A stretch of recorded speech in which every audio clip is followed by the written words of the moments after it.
Alrighty, welcome everybody. Welcome to this special episode of Brownsville Tech Live. And tonight we are covering SpaceX's launch IFT11 from Starbase. And we also have a special guest, my good friend Gregory Scott Kunkel, who is running for District 34 for Congress. Gregory, welcome back. Daniel, thank you so much for having me here today. I apologize, my allergies are acting up a little bit, but I'm looking forward to the launch. And thank you for having me on the party tonight. Not a problem. I know it's the first time I've actually invited an actual candidate on, so consider yourself the lucky one. Thank you. Thank you. I'm honored to be here today. Not a problem, sir. Well, how are things going? How's the campaign going, by the way? Fantastic. We just got started with our campaign tour kickoff. That just happened last week, and we're going to be going city to city, Harlingen, Brownsville, up to Corpus Christi and back, and everywhere in between. And we will actually be at the SpaceX launch tomorrow. And so we're looking forward to being there. You'll see us holding signs supporting SpaceX, handing out leaflets. And I want everyone to know that I am the #1 candidate that supports SpaceX right now in getting us to the moon, getting us to Mars, and doing it from Boca Chica Beach. Well, it's definitely really important for the viewers out there to know how important it is to elect people that support the space industry, especially for this country, but also for our state and our local region. There is no doubt that SpaceX has provided a lot of jobs and is showing a huge economic impact, and we need to elect the right kind of people that will actually support our space industry and watch it continue to grow. So we're going to go ahead and get started with the actual launch party tonight, and so I'm going to go ahead and flip to some screens. Give me a second here as soon as I'm able to find the screen. Give me a second. There was a software upgrade done, and I've been trying to recover from it. And I say it's supposed to be an upgrade, but it's never what it's supposed to be. Give me a second. Oh, it's happened to me, and I'm praying that I'm on this Zoom and my computer doesn't decide to restart without my permission. It's definitely happened before. Yeah, it's one of those things I'm always dreading every time there's an upgrade, you know. All right, so as most of you guys know, tomorrow is the launch of Integrated Flight Test number 11. It is the 11th launch from Starbase right here, 27 miles away from Brownsville, and it's down at Starbase. And the launch, we're going to start coverage tomorrow at 5:30.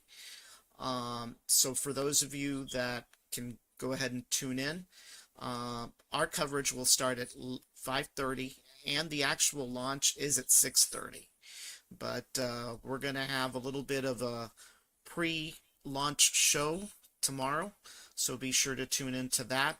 And for those of you out there, do not forget to subscribe to our YouTube channel, Brownsville Tech Live. When you do that, you'll be able to get notifications of this show and all the other shows that we have. So once again, it's Starship Integrated Flight Test number 11.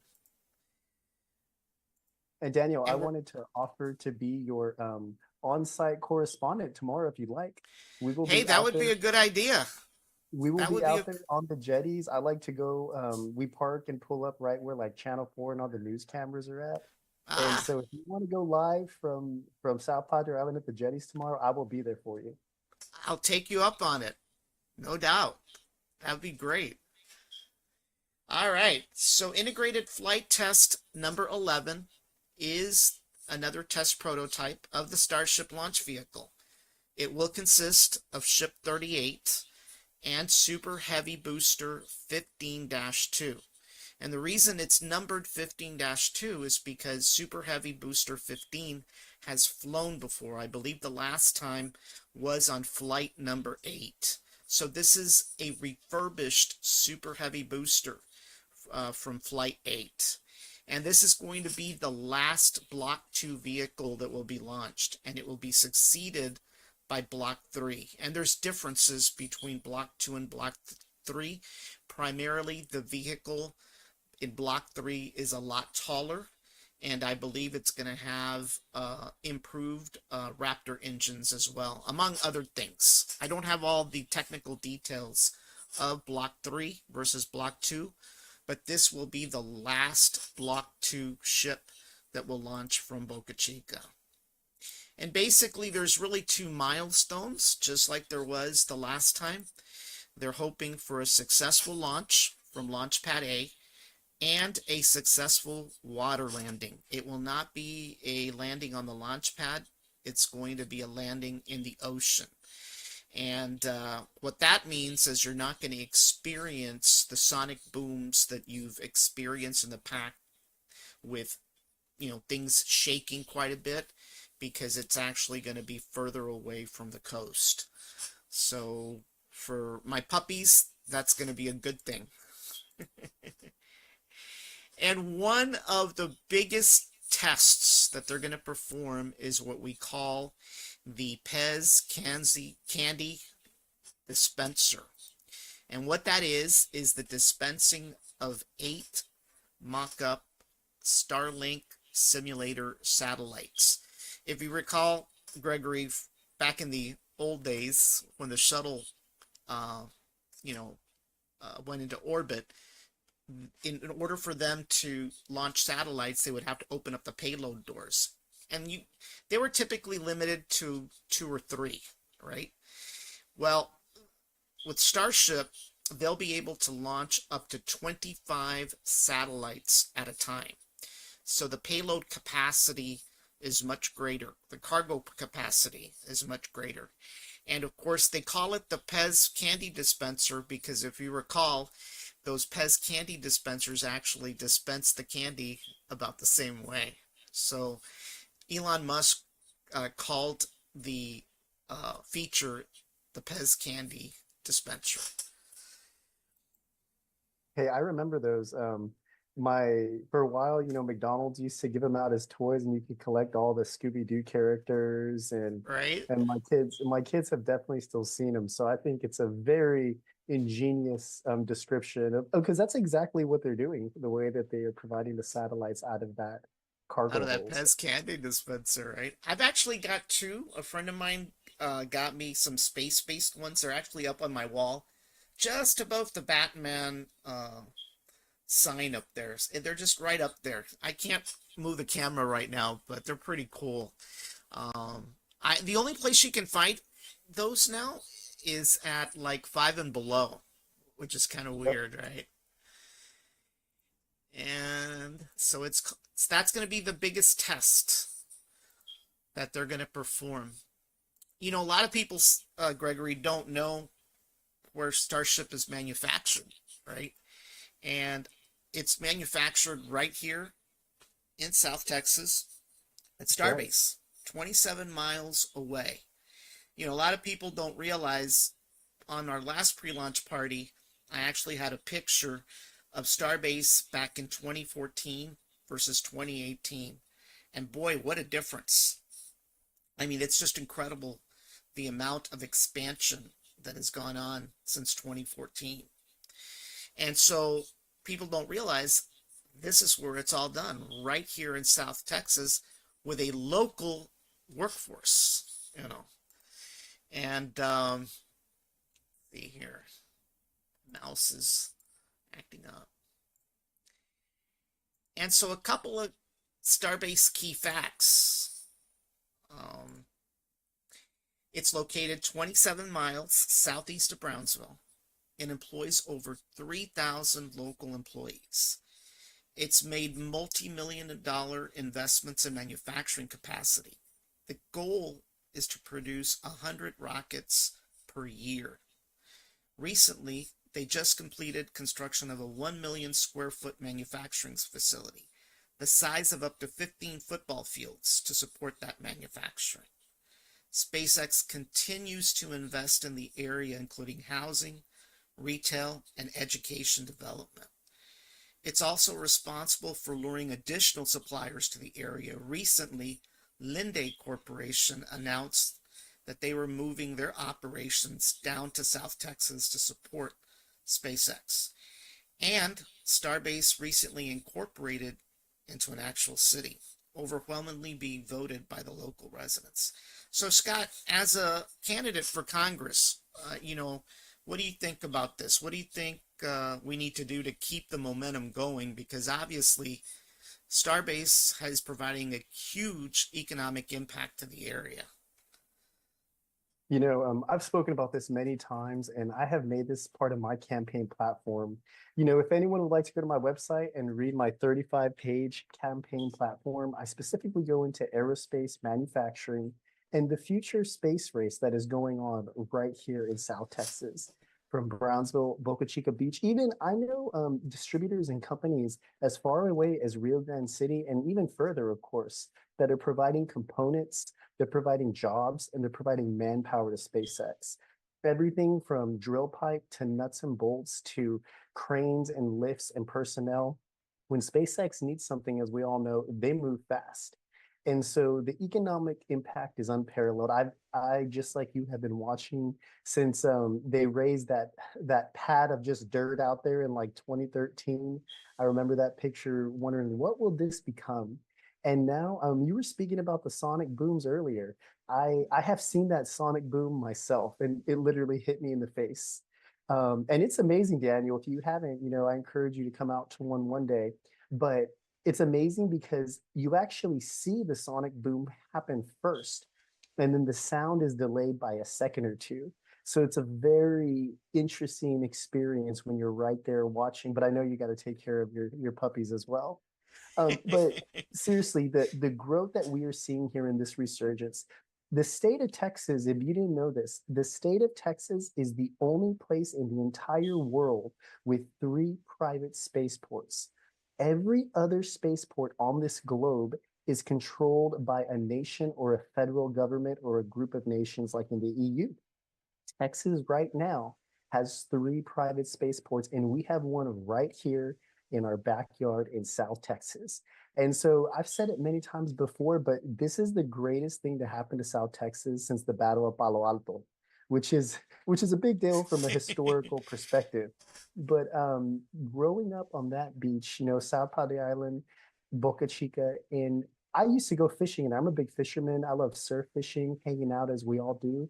And then for my children to be there sitting and watching rockets go up and down is in novel type of catchment system. I mean, it is amazing, historical, and I feel just blessed that our economy, our people, I think even now, some of the, I understand that not everyone's the biggest fan of SpaceX. I get that. But I think with time, they're going to come to understand the significance of these milestones, just like in the Apollo program, the Gemini program, and now we are working on going to Mars from right here in South Texas. Yeah, one of the things, Gregory, that a lot of people don't know, and I really haven't shared it in the past, but I was pretty lucky to have lived in Houston during the 1990s.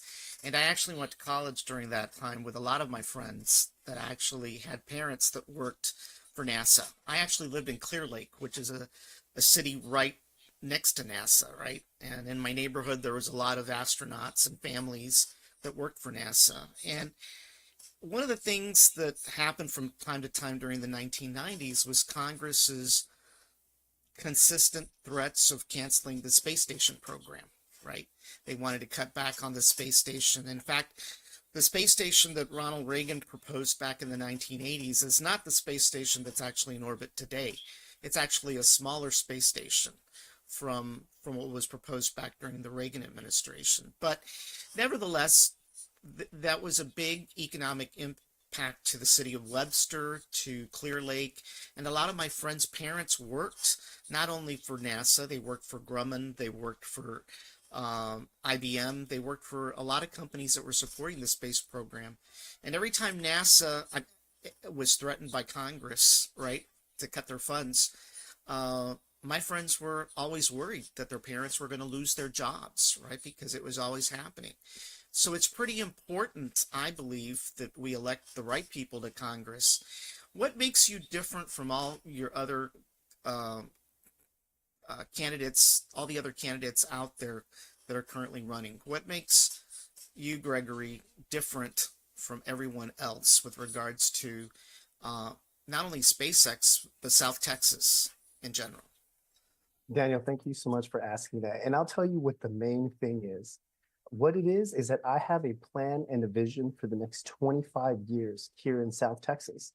And I call this part of my platform Vision 2050, because some of these things like building rocket launch pads, spaceports, nuclear energy, desal technology, these are not things that can happen overnight.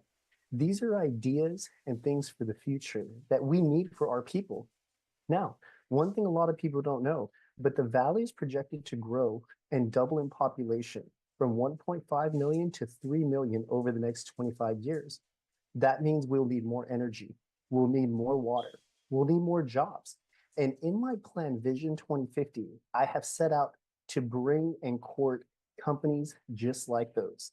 For instance, we're discussing SpaceX right now, modern rocketry, aerospace engineering.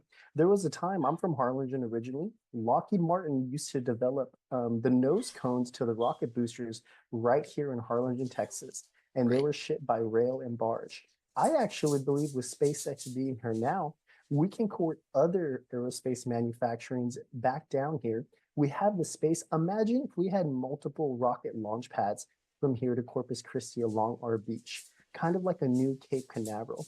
Kingsville, I know they're famous for the King Ranch, but we could have King rockets out there, if you ask me. Right. Between Boeing, Firefly, even Amazon's rocket with Jeff Bezos, Blue Origin. All of these companies need a pad and a spaceport area that is coastal in proximity for safety and at the southernmost point of the United States. And that's exactly where we are. But you know what? It goes even further, Daniel. Check this out. We all know that Elon Musk is going to successfully get us back to the moon and Mars. And on the moon and Mars, we're going to need two things to sustain a colony in life. We're going to need energy and water. So that is very similar to what we need down here in the Rio Grande Valley with the continued population growth. It is one of my goals as part of my platform to bring new nuclear technology down to South Texas and add it to our grid. We have renewable energies, we have windmills, we have natural gas exploration. I think South Texas can be the next major hub for new nuclear technology. We call them SMRs, if you've heard of them, small modular reactors. And it's the same thing that you find on submarines, aircraft carriers. And for us to have long duration, sustained space life, we will need energy sources like small modular reactors. But guess what? We can add those to our current grid system, and we should never have to worry about having a rolling blackout. We should never have to worry about an ice storm that causes power outages and people don't have ice all across the state. South Texas has the land and the area. I understand in downtown Houston, they probably don't want to build a small modular reactor facility there because of how dense the population is. But Right. South Texas has a lot of land where even further up north or out west where we can add these type of systems and bolster our grid system. And then lastly, desalination technology and water resources. We all know that water is critical. Corpus Christi, for instance, they're under stage 4 water restrictions. They cannot water their lawns. I've even been told where cities and municipal governments are encouraging them to take less showers. And that doesn't even get into the commercial implications of businesses that actually need water.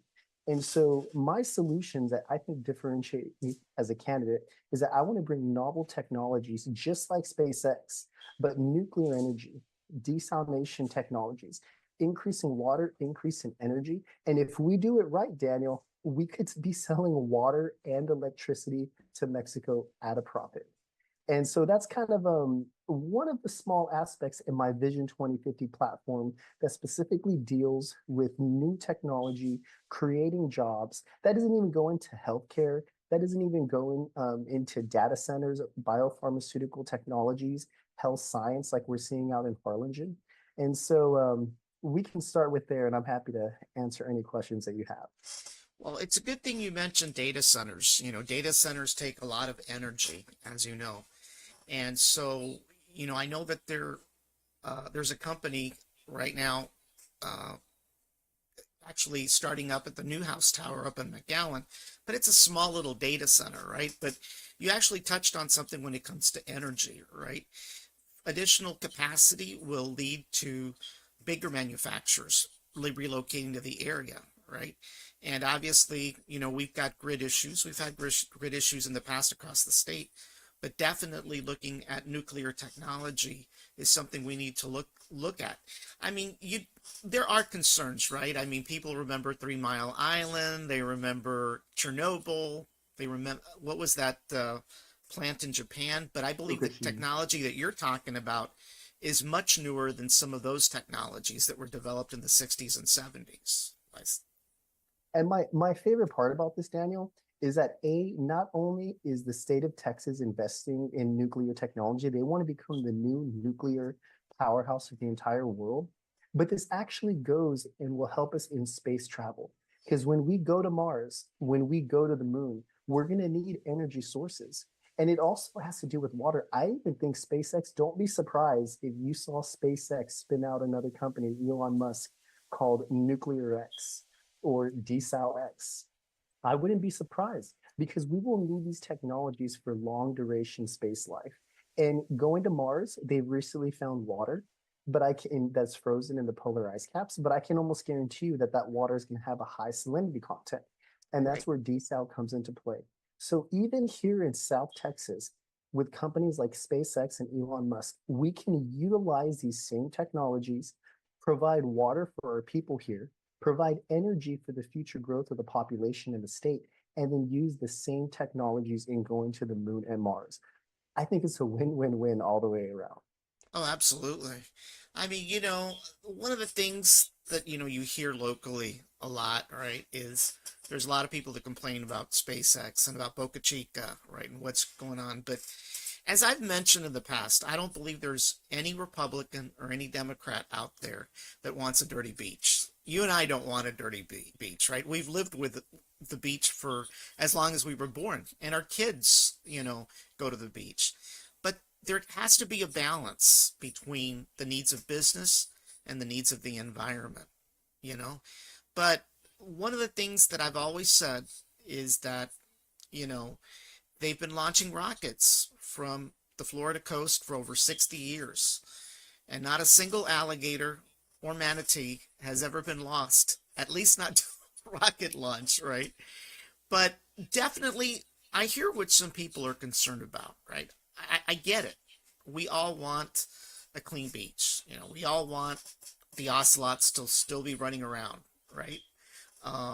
We care about the sea turtles, and but I believe that there's ways that we can do both, and I think that's important. I mean, I don't think Republicans in general are anti-environment. They're just a little bit more saner when it comes to the approaches on how to deal with the environment, right? So, That's actually my favorite part. You bring up a good point. Going back to Cape Canaveral, now on some of those old Apollo and Gemini rocket launch facilities, they have bald eagles nesting. And there was a time in that area specifically where the bald eagle was an endangered species, and they have since had a resurgence and come back into higher numbers of population. And they nest in the old rocket facilities. The Everglades of Florida, all of that sanctuary area, it's protected. And I think we can have both. Talking about fishing at Boca Chica, I go out to a lot of the surf fishing tournaments. It's one of my favorite things to do because my kids can go and play in the water. We get to just run around and have a great beach day and fish, catch some redfish a little bit. And at the same time, I've been there with the community, the fishermen, and SpaceX is always engaged. I've always heard that SpaceX supports the beach, supports keeping it clean, supports financially trying to develop resources that make it more accessible to the public. And just like you said, I know not everyone is happy about it, but for the most part, I think SpaceX has done their job in collaborating with the local community, providing access, and even keeping the beach cleaner than it ever has been before. And if anything, the awareness of where Boca Chica is, what it is, I don't think there's ever been a time where more people know about that beach than now. And then even going back towards pollution and technology and the intersection of commerce, Corpus Christi is actually facing some very similar circumstances. They don't want desal plants in some of their local areas because they're afraid of the hypersaline runoff will affect the amazing fishing community that they have. We share the same Laguna Madre. I call our entire congressional district from Corpus Christi to Brownsville the Laguna Madre district because we all share the Laguna Madre Bay from here to right, Corpus all the way up to Baffin. And it's a special place. And no other place in the world has the same fishing, the same estuaries, borders Mexico, the Gulf of America, and the contiguous United States. So I call us the Laguna Madre district. And I believe, even though some are fearful, we can have new technology like desal projects, aerospace engineering, spaceports, and a clean environment working together. Is it going to be a turnkey solution where the first time it's done or built, everything will be perfect? Of course not. There will be some give and take. We'll have to learn some lessons, of course. But I think with modern technology and the American spirit, we are able to innovate past these problems that people think we're going to kill all the ocelots or that we're going to kill our fishing population. And it unfortunately it becomes hypersensitive to some people. But you right. and I both know that we can work through problems with technology. Absolutely. Absolutely. Let's go ahead and flip here a few screens. And of course, for those of you out there wondering, do they have a license? Yes, they do. They have a license not only for tomorrow's launch, but additional launches. They have a license for up to 25 launches per year. So even though they're not going to hit 25 launches this year, they can launch up to 25 per year. And that was decided back since IFT 9. And there's a copy of the last launch license, and that is active for up to 25 per year from Boca Chica.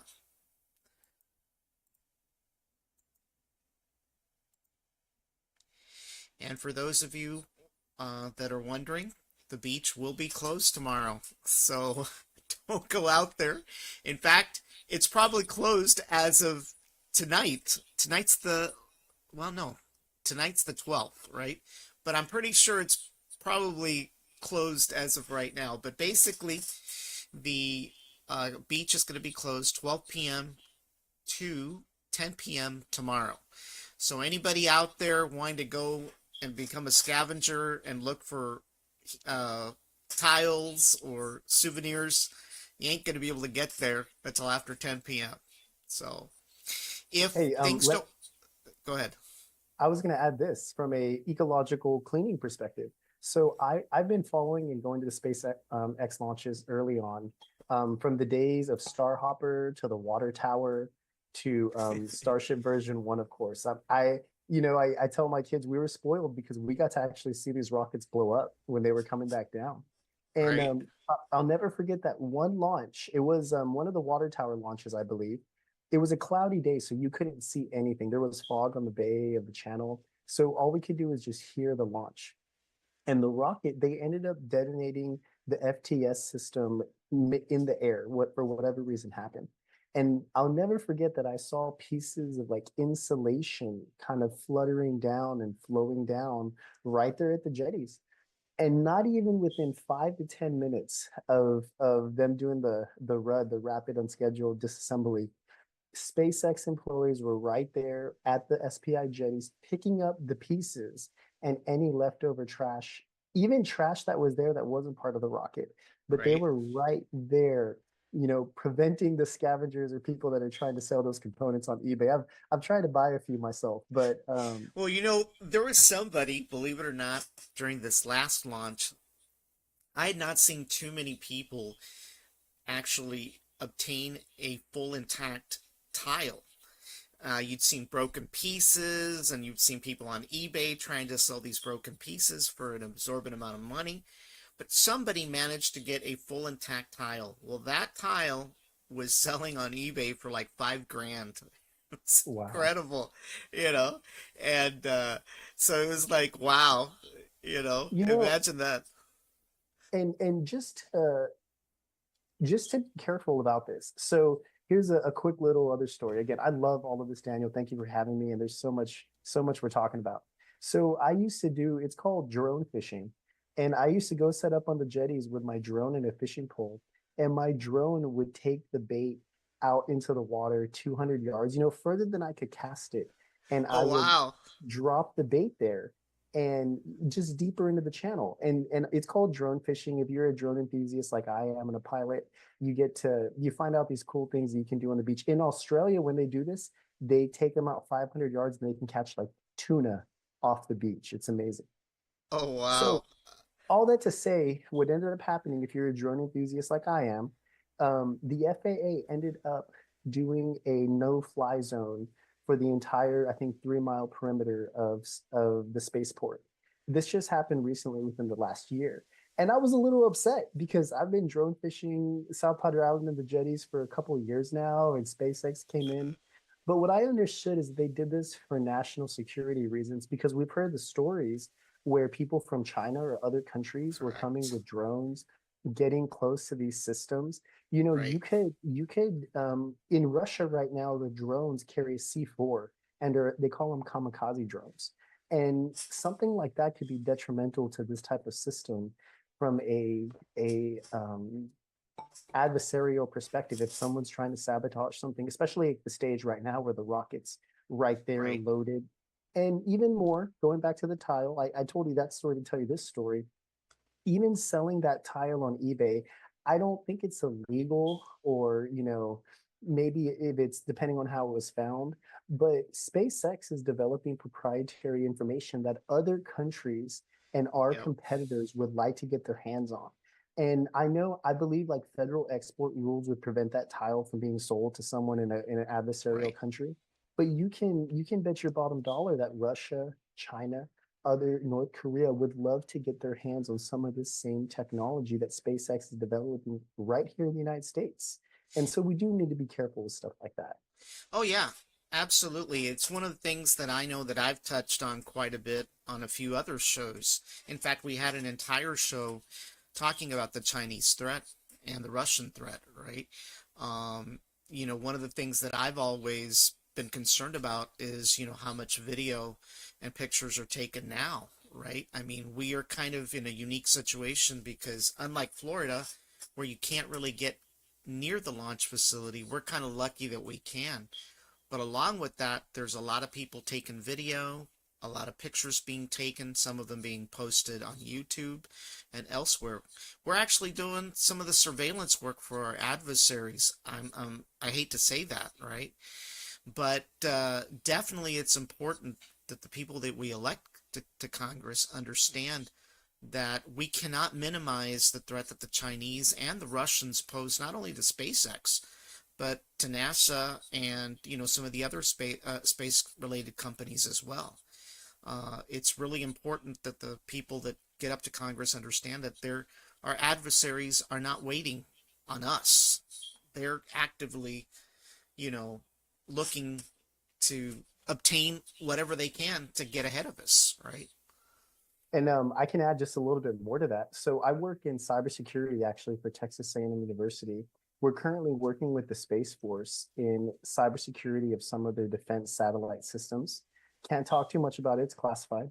But the next frontier of space, fighting, if you will, terrestrially, is for the lunar atmosphere. So yes, we've gone to the moon. China's going back to the moon. America's going back to the moon. China just had their rover land on there.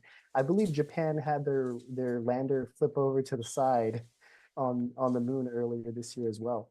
But now the fight from an adversarial perspective between China and the United States is for the lunar atmosphere and having satellites, information systems orbiting the moon. And so we're getting to this point where space technology, the iterations and how quickly we develop some of these systems from a national defense perspective are very important, because if China's trying to control the moon, if other countries are trying to go to Mars and declare that territory first, the United States could lose a foothold on something that we've had since the 1960s, essentially, as far as our progress and prominence in aerospace technology. I don't think it's going to happen. But right now, the Space Force, the United States Department of Defense, the lunar atmosphere is the next frontier that militaries are essentially trying to fight over. Yeah. Yeah, I definitely agree with you. It definitely is the next battleground, no doubt about it. We've seen, drones out there that, we can't even identify today, right? We've, uh, there's been cyber attacks, from all sorts of places. So it's important. It's important. And quite honestly, a lot of people up there in Congress don't understand this stuff, you know, so it's important to have people that understand technology up there. They're able to talk the same language, to be able to drag these, CEOs of these social media networks, or of Microsoft or of Google, and you can talk the same language, right? Because it's important to have people up in Congress that, you know, speak the language. So for those of you that are wondering, what happens if something doesn't happen tomorrow? What if the launch doesn't happen? And by the way, that happened the last time. Well, the next day is October 14th. Once again, 12 p.m. to 10 p.m. And if it doesn't work out on Tuesday, then it's Wednesday, October 15th, 12 p.m. to 10 p.m. as well. But these are orders from the Cameron County judge that there are beach closures tomorrow. So for those of you out there or planning to go out there, you may not be able to, at least not right away.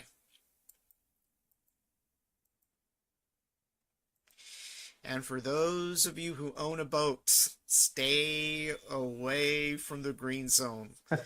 The last time, I think it wasn't this last launch, but the launch before, which was IFT9, it was delayed by 15 minutes due to a boater. So, for those of you out So, there, please stay away. Daniel, I don't know if you know this, but I was told by some friends of mine in the Coast Guard that that was an intentional act and delay.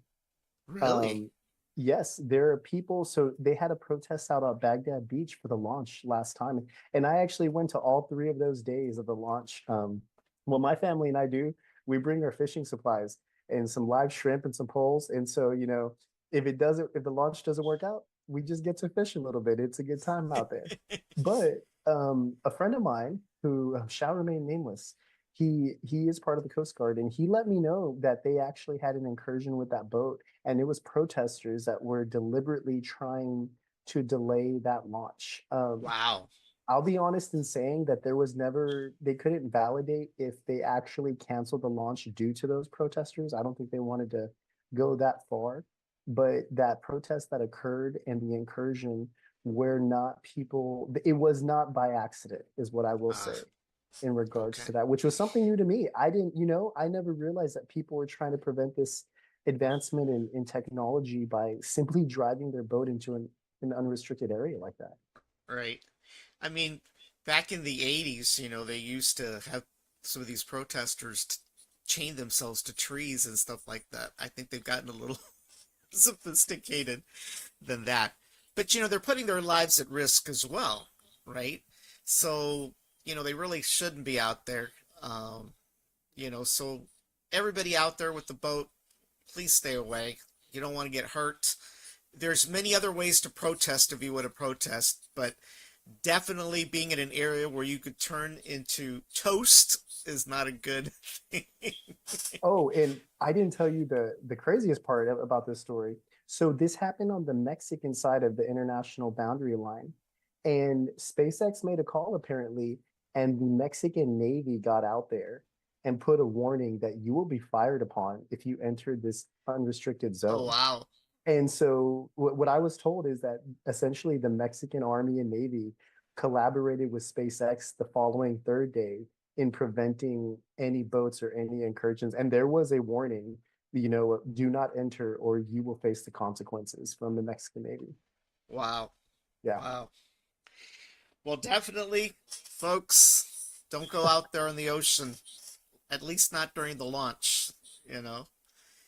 All right, let me see. Where's my mouse? There we are.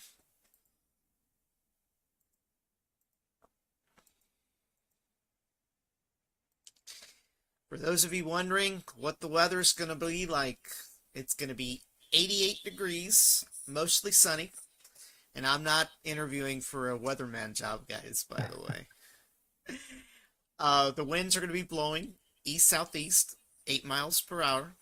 Wind gusts about 20 miles per hour. Humidity, 57%. Imagine that, Gregory. You know, dew point's I going to be will 69. Go ahead. I'm gonna be there. No, I'm Yeah. I'm I'm looking forward. I'll be sweating. I'm already sweating thinking about it. Probability of rain, 3%. There will be about a 21% cloud cover.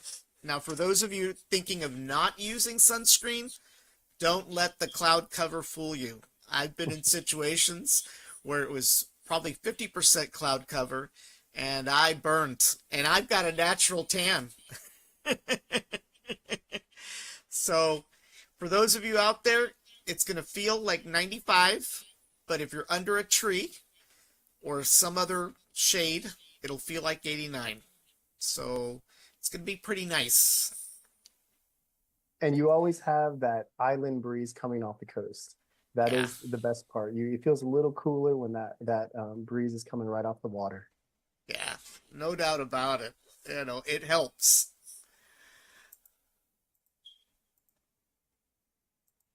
Alrighty. And of course, the launch countdown. What to expect?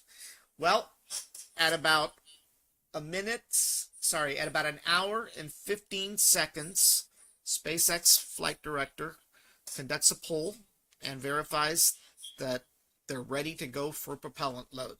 So at about an hour and 15 minutes before the launch, the flight director conducts a poll and basically verifies that they can load the propellant onto the rocket.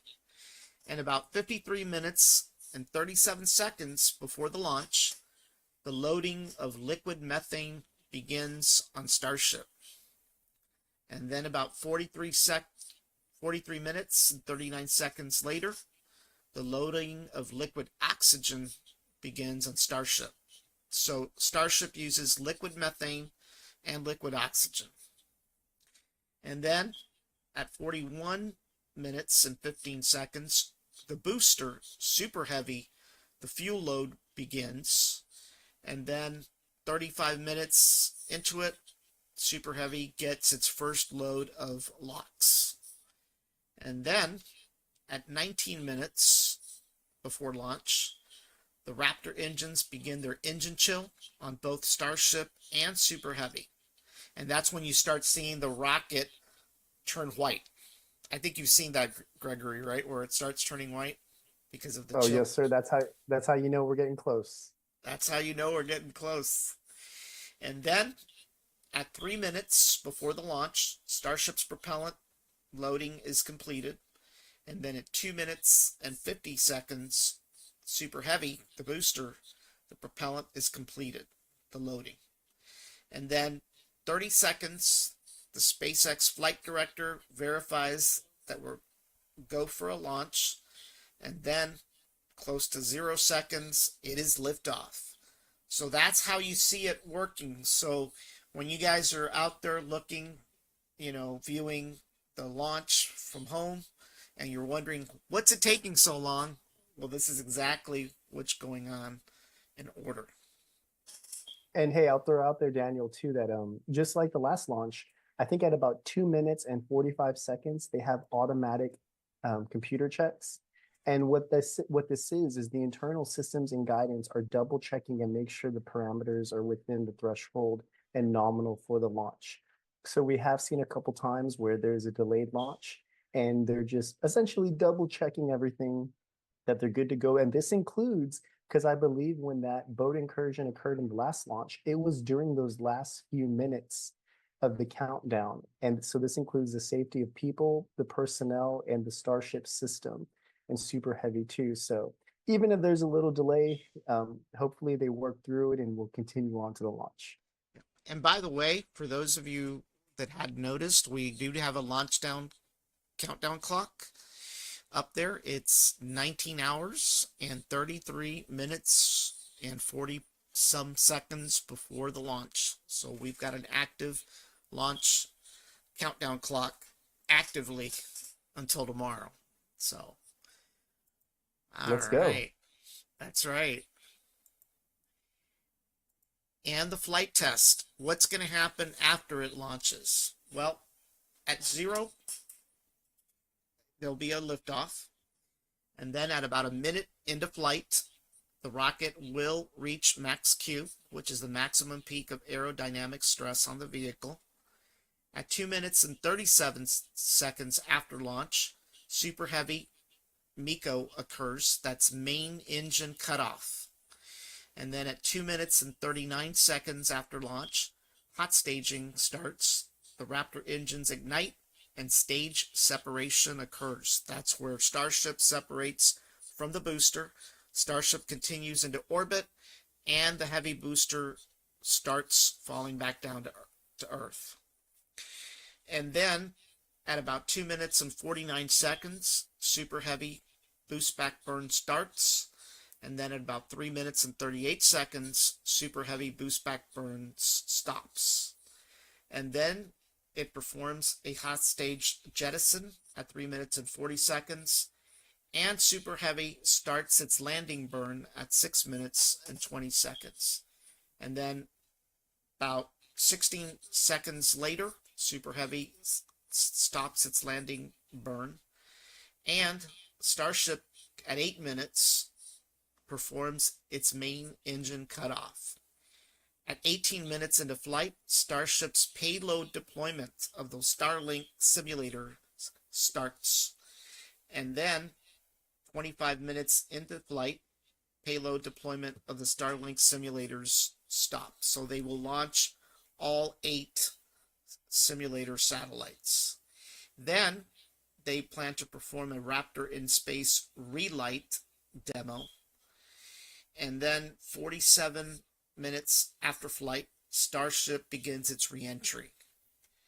And then at about an hour, Starship is during reentry reaches transonic flight. And then about 2 seconds later, Starship becomes subsonic.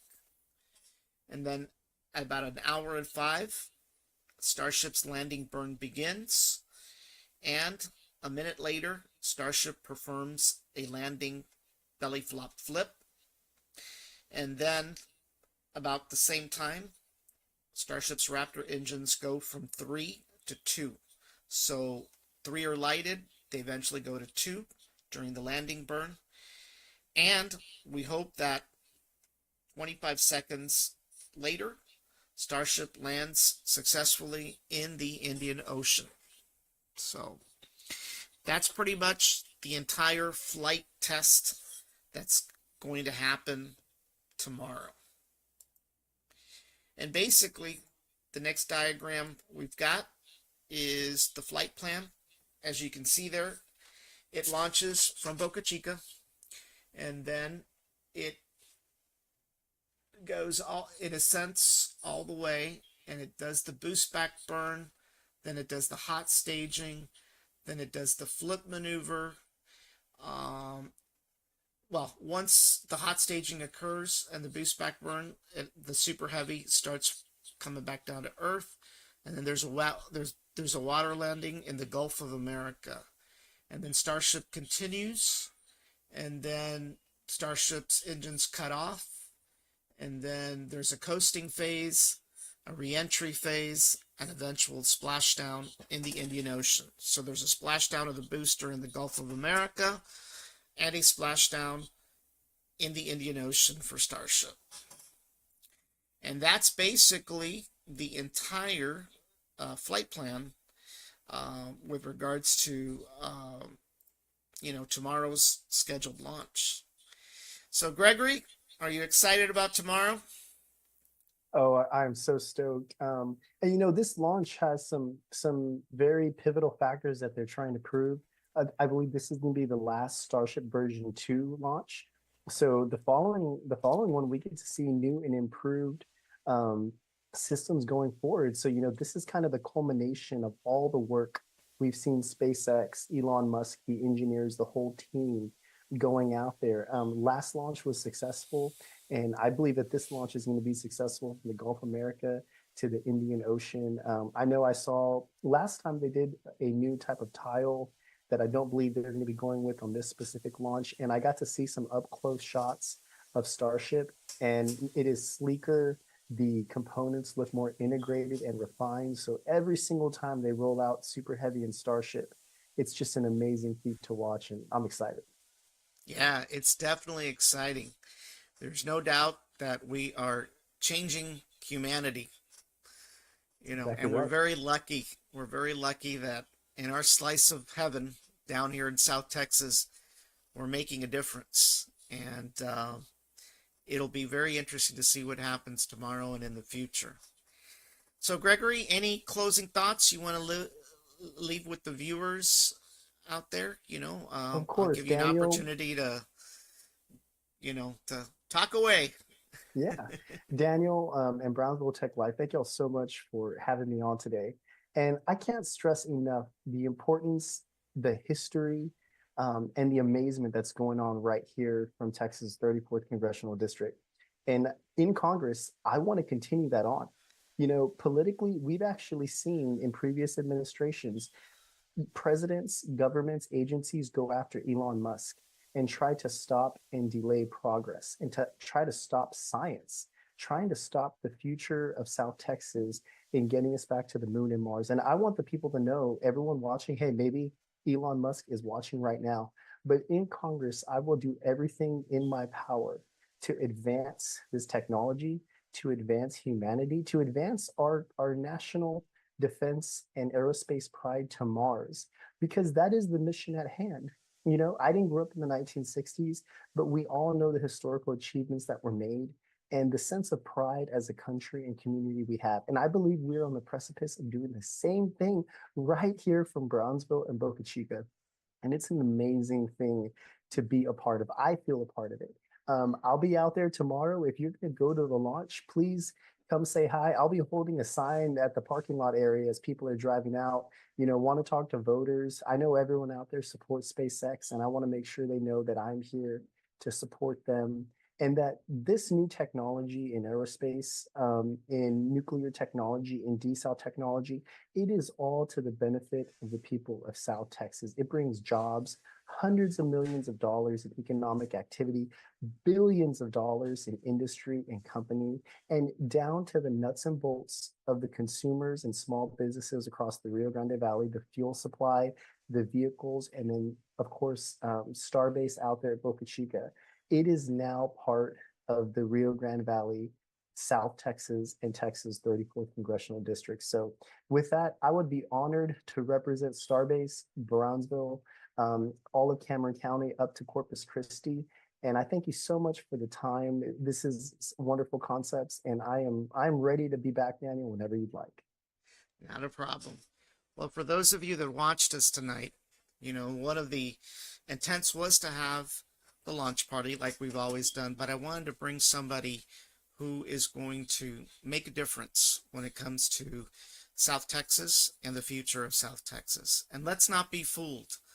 Elon Musk has made a tremendous impact in this area, and he has brought jobs and economic growth, and we've got to elect people who truly believe in helping him and other companies relocate to the area. Because when they win, we win. And so it's important that we elect the right individuals to Congress who understand technology, who understand space, and who understand what's at stake, not only for the country, but also for the state and for our little slice of heaven here in South Texas. Gregory, it's always a pleasure to have you on the show. I guarantee you that I'm going to call you back. So you're just a phone call or a text away. Anytime, Daniel. Thank you so much. All righty. Everyone, have a great night. And once again, join us tomorrow at 5:30 for the launch of Starship IFT11. And don't forget, subscribe to our YouTube channel at Brownsville Tech Live. Become a subscriber. And for those of you that are still on Facebook, please follow us on Brownsville Tech Live and 956 Live as well. And for those of you wondering where you can find a safe place to watch the launch from your phone, you can go to brownsvilletechlive.com, our web app, or 956live.com, our web app, and we will be having a live feed of the launch tomorrow. So be sure to check that out. Everyone, have a great evening. Gregory, thank you. And everyone, have a great evening. Good night, everybody. Good night. Hang on. Just let me shut everything down here.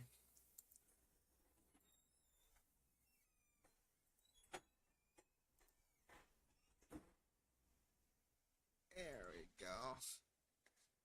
It was good. All right. Thank you. Yeah. Give me a second here.